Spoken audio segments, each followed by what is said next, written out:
hot Cheeto with lime. Yeah. Talk about Aretha Franklin over here. And I'm scared to train Rosemary, so. Ultimately, like, women and men should both be lifting heavy things. The Doritos. You gotta see the camera.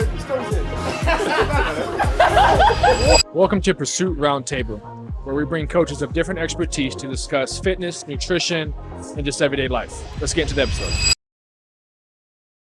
Our first prompt is, you can outwork a bad diet. Okay. Okay. The only reason I say yes is because I do that. Not right now, okay? But yeah, hold on. He's like, excuse me? What? Not right now. Who's been lying about But like powerlifting, I ate like garbage, and I still like I was lifting and like I was fit. So I feel like it depends on like certain like genetics probably play a huge role. Activity level. I mean, I was training acro plus powerlifting. So like that's like 2-a-day practices. So like activity level is really high. So I feel like for the average person, no, like you can't. Your diet has to be like on point, but I feel like for specific people, you possibly could. Depending on where, like what part of stage in life you are, like college sports, like if you are going for football, for example, and you're walking on at 165, 175, like they want you to bulk up. So you take anything that you can. You just eat anything under the sun. Granted, like to a certain point, it's like it was peanut butter sandwiches the second I woke up and just eat, but I was burning a lot more too. So I think that plays a factor for sure.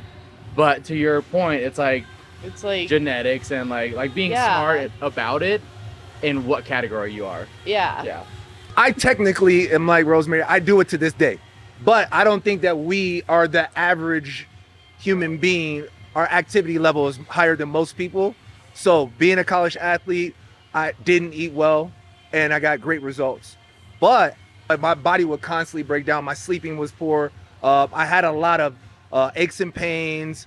So I wasn't necessarily healthy, but physically fit to the naked eye. I looked like I was in great shape. I could perform at a high level, but my energy levels were low. So I think it's a gray area to that, which you would define as what bad poor nutrition is. Because I can probably say my nutritionists eat better than I do, but if somebody were to come walk up to me, they'd be like, dude, you're in great shape. So I think there's a lot more to it.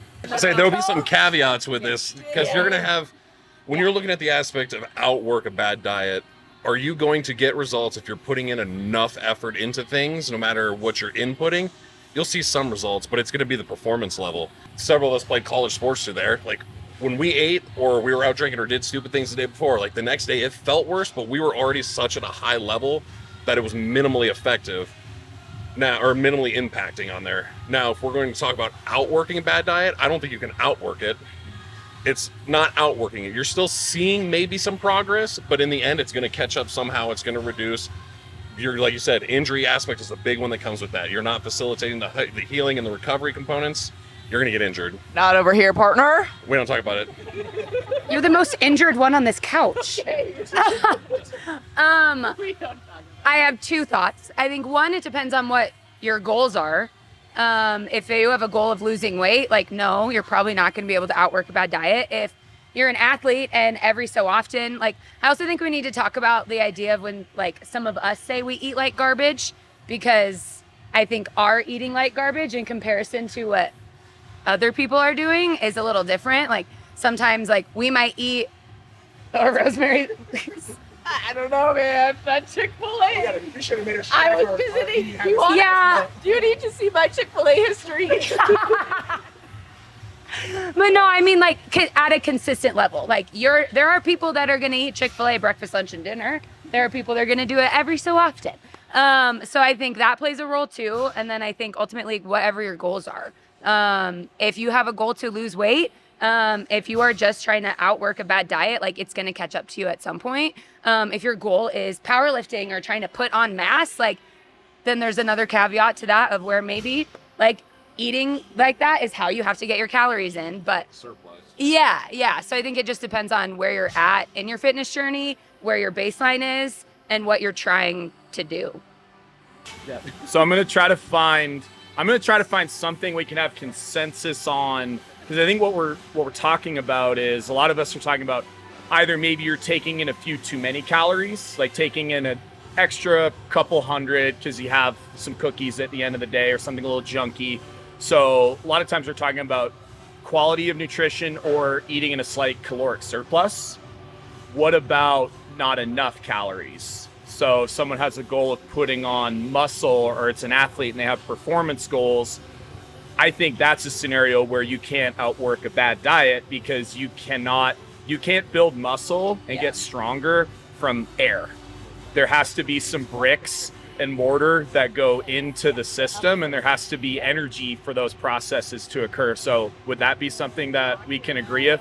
Because I think everyone else, and I agree too, little junky here and there, a few extra 100 calories at the end of the day, no, that's not going to kill you. And if you're a very hard training athlete or a strength athlete or a bodybuilder, what you do and the intensity that you do it with might overcome that a little bit. But I think we can all agree that at least we're putting something in the system, and that's better than not having anything in the system. And I'm sure, Carly, you deal with that with a lot of your high school athletes, where they just don't have an appetite, or they forget to eat, or they get self-conscious about staying lean when they're trying to put on some body weight, so they're afraid of taking in those extra calories. And I think that's something I don't think that's something you can outwork. I think the harder you work while you're doing that, I think the more at risk you are for, soft tissue injuries or other potential problems down the road. Most people don't train hard enough in the gym. Very much so agree. I feel like there's going to be outliers, but there's always outliers. Like, if you're taking the majority of the population, like a lot of Oh, yeah, you were going? I thought you said who you want. No, I saw you grabbing it. Yeah, I thought you were gonna like. No, I'm just saying, if we're talking about most people or the average person, the average person doesn't work hard enough. Yeah. No, a lot of people haven't felt that kind of discomfort before in their life, especially if they weren't an athlete. Yeah. Like, if they're just from a general population, it's hard to create that level of discomfort in your daily life. But if we talk about other people, like elite athletes, then some of them definitely actually work too hard to their detriment, because you get some of them where more is always better. Yeah. Coming from college athletics, I lost count of how many times I'd have to tell people to take weight off the bar, or counsel them and try to stop them from going to the rec and doing extra workouts. And it's not like they were doing extra arms and abs. Like, they would go do more squats and power cleans and sprints. And then you look at the injury report and see, okay, they've got knee pain, they have back pain. So Overtraining. it does exist, but it's that very special subset of the population. It's that like 1%. We still get some of those in the door, but really, for most people that are watching this, listening to this, not to burst anyone's bubble, but you're not in that 1%, so you can definitely push a little bit harder. Well, and that comes back to the point of hard enough being directional with what the intent of the intent of what training is. I mean, I'll call Rosemary out on this. And it has nothing to do with your inexperience with it. When we switched from powerlifting to bodybuilding prep and then got deeper into the prep, you've never understood that intensity level of the bodybuilding prep side of it. You understood the numbers of powerlifting prep. It was, I hit this 85%, this 90%. But now it's, I need you to fight harder against yourself mentally more than anything. And it's just pushed there to the level of it. And it just depends on the goals with it. I mean, like Adam was saying, there's people that push hard, but they push hard in a negative way. It's just constantly trying to do more of things just to create some sort of stimulus that's not impacting it correctly. But as far as general people or most people, it's the intensity level isn't there for most of them. And I mean, we can even say for all of us, there's times where I've trained where I'm like, man, if I would have had a partner with me today that would have just been yelling at me, I would have pushed further. It just comes down to the goals with it. I agree. I think not only are people not training hard enough, consistently enough, it's that we talked about it in our meetings about we're not conditioned to work towards failure. Like when we fail, it's like that's a bad thing. So the moment that's one of our clients or somebody gets to a couple reps where it gets uncomfortable, that they're ready to tap out because they don't know, like you said, to push through that discomfort. And then another thing is when somebody does come to the gym and they push themselves for the first time, they're ready to take a week off, 2 weeks off. And then it's always stuck in that phase of it's going to be hard and you're going to be sore longer because you don't know what consistency looks like yet. You don't know how to fight through that. So I think that as athletes, we're taught to you're sore, yeah, we got practice and you got conditioning, you got to go and you got to game. So you're kind of getting conditioned for that. General population is like, I haven't got off the couch for a while and I went in there and my chest is sore. I couldn't, you ever heard somebody like, I couldn't wash my hair because I couldn't lift my arms above my shoulders.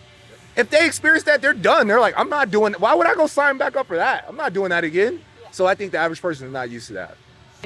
And building on that average person thing where they say they get too sore, like we always have the people who get here gung-ho and they just go balls to the wall, and that's obviously not how we should do it.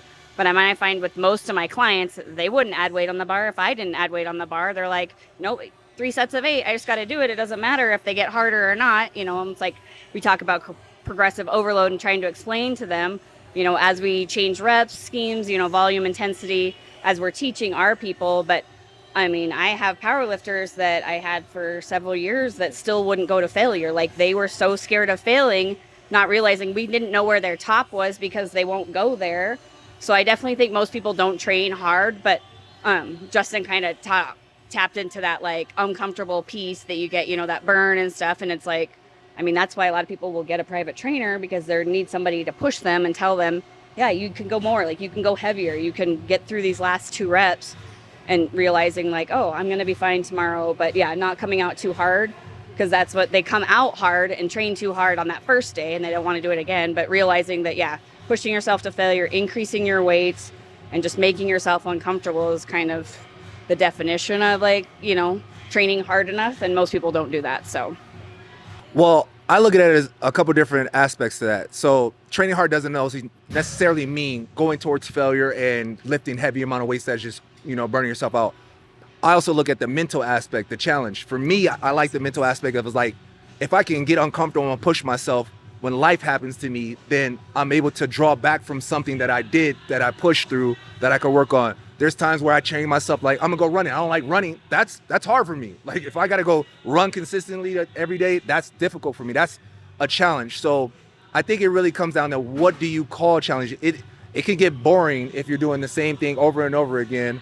And then asking yourself, why am I showing up and I'm not getting the results I'm looking for? I think it's a mental part of it. I think you do want to see some type of why am I showing up and paying this money? But there is a maintenance phase, but there's different ways to challenge yourself towards failure in different ways.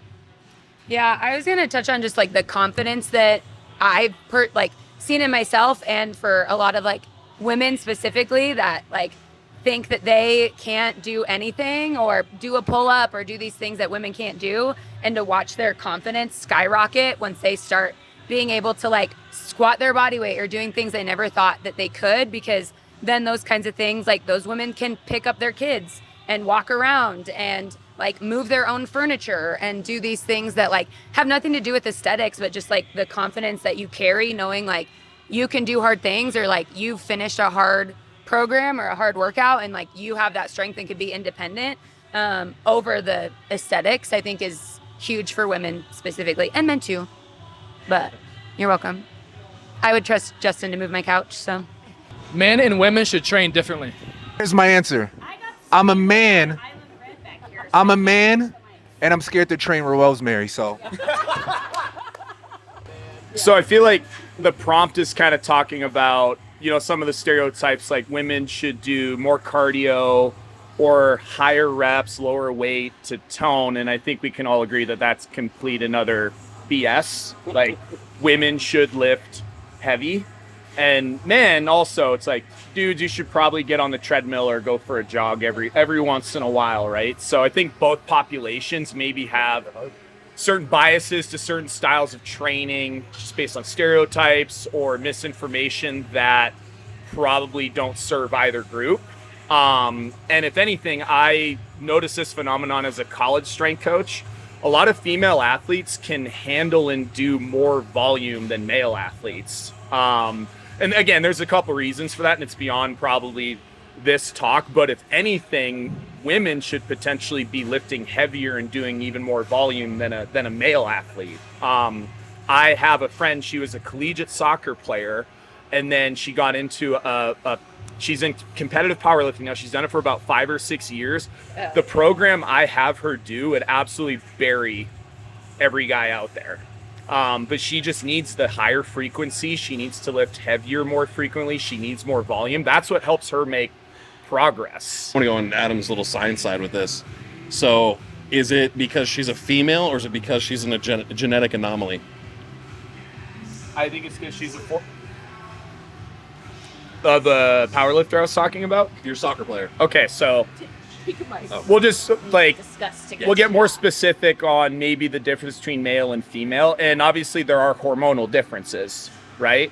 So since males have more testosterone in their system, there is obviously that contributes to higher amounts of muscle mass, right? It also contributes to having higher amounts of just neuromuscular efficiency. When you have more testosterone in your system, it's easier for you to tap into higher threshold motor units, which means higher outputs. Yep.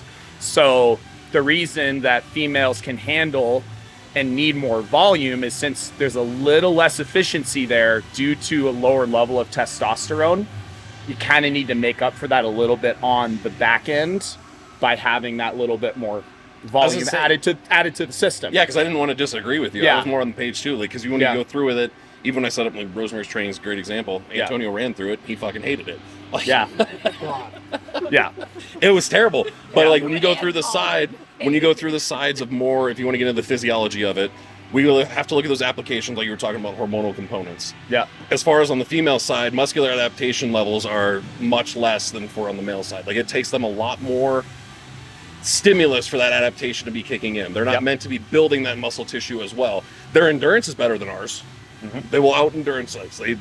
Most of the time, unless you have these feel facades. In ultra marathon racing, women routinely beat men. Like, once it gets out to, like, I can't remember the number, but like once it's out to 100 miles, the sex differences are pretty much completely gone. And there's women in that sport that kick the crap out of men. Yeah, and it shows on there because that just comes down to the biological makeup between those two. Like, they're meant to endure more. Yeah, systematically, you guys are meant to endure more. It's where it goes. We are. Yeah. I mean, when you guys get a cold versus when we get a cold, man flu. You know. My wife likes to give me crap about that one. Yeah, no, I was going to agree with it. Like, there is a different way that I would structure training components for male versus female, and it honestly breaks down what you're talking about, volume versus weight aspects of it. I think ultimately it's like, if the question is, number one, should men and women train differently?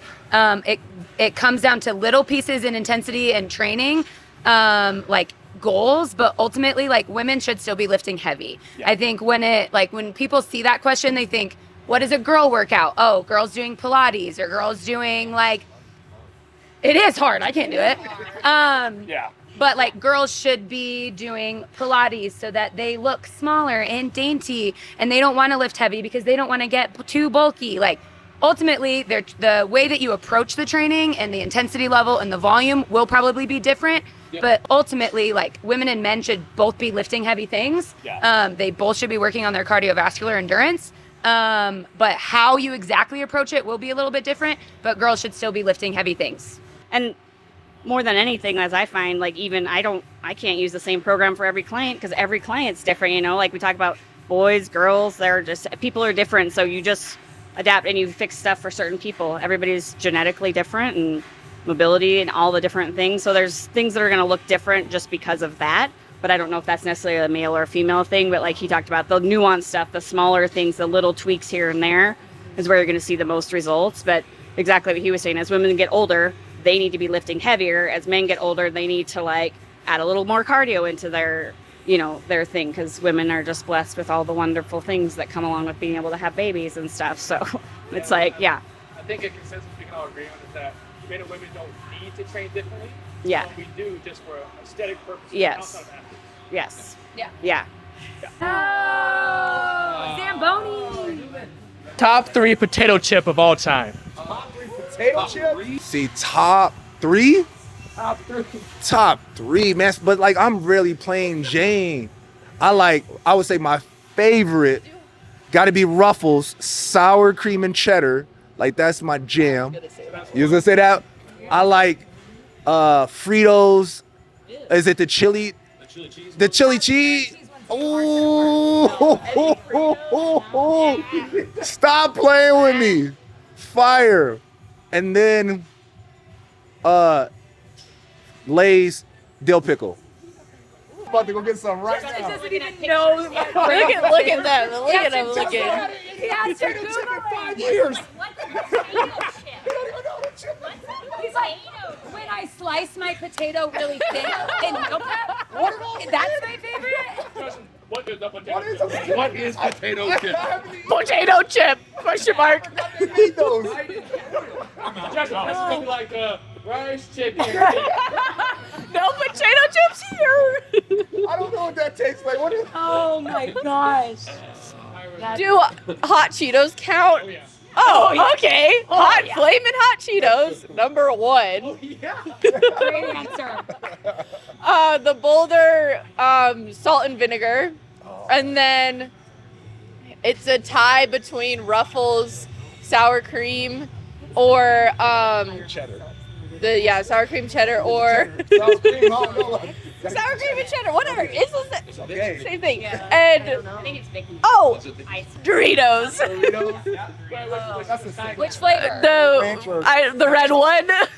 Regular ones like 4. Okay.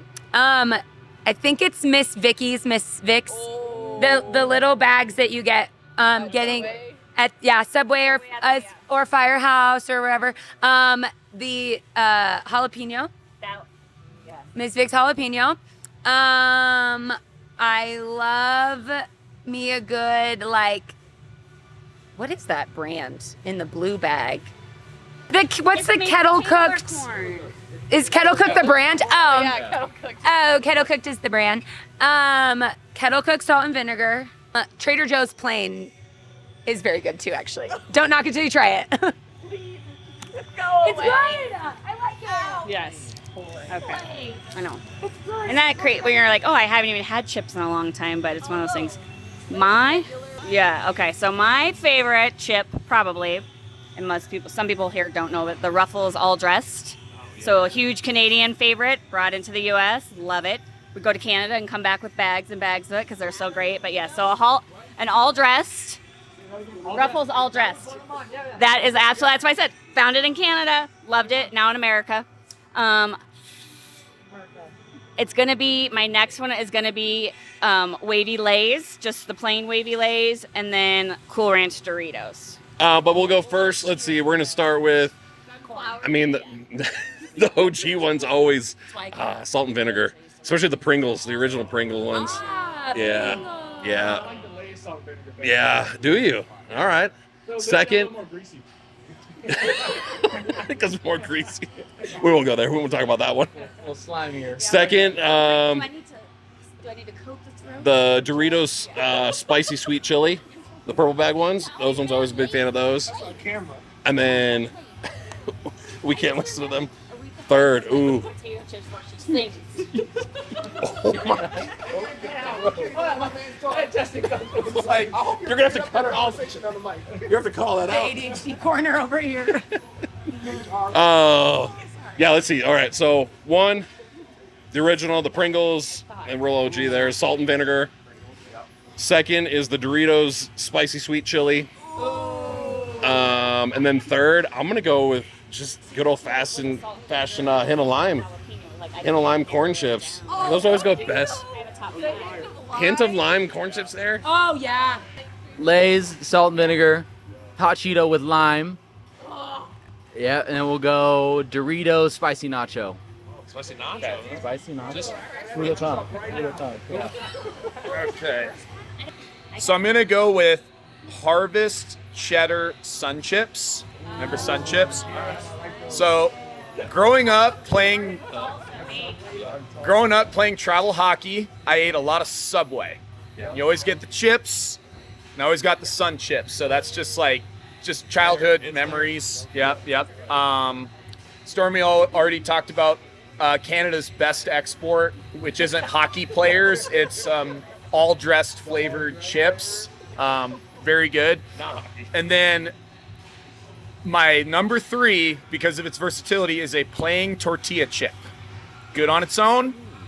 Nachos, dip it in salsa, dip it in queso, dip it in guac. I mean, come on. Like, yeah. Well done. Number 1 after school snack. No, you get the tortilla chips, you cover it in cheddar, you nuked it. Like, after school snack, like. You guys better agree on this one. Chipotle chips. Chipotle honey. Like from Chipotle. Those are also tortilla chips. Yeah. The way she was Those so are not wrong. potato That's chips. great. Those are I mean, I would actually Those are corn chips. Those are. That's going down. You Tortilla down. said hint of blame. It's a blade. It's a blade. That's the wrong answer. Oh my god. Can't even call Yeah, it a blade. it's a lane today. Yes. Talk about Aretha Franklin over here. She's like, No, you're talking about He's talking about throat coating your throat. I wasn't gonna go there. How'd you go from coat the throat to Aretha Franklin? There's always a line. Hey, you need to segment this On the pursuit after radio, dark. this one guy talks about he was on the like they were radio people and they were there, and Aretha Franklin had asked him to get her back. Pursuit after dark. We're gonna be in our lingerie and all the pajamas and shit. She wanted She like always all 3 fucking C's, like she wanted throat. 3 C's so before she was singing to help like coat her throat. Always 4 So clicks really, away. I was Like, thinking Mom, that I was thinking what are you Aretha doing? Franklin singing. They took it in a totally different direction. all did. Okay, Ah. Where else do you take the throat out? Yes. Throat coat. Like, There's one direction and it's down. I know. I was like, let me explain. Yeah. Explain. I was gonna let it slide until you two said something. I was like, what? Down. Just down. She did, but you gotta see the camera. Stormy said, They're like, what she's been around the block. She might know what she's doing over here. I mean, You heard it here first, folks. They both were like, That's what? right. Oh my God. That's our mom. I've been married for 26 years. I must be doing something. Shot 2 different pursuit after dark. I'm telling you.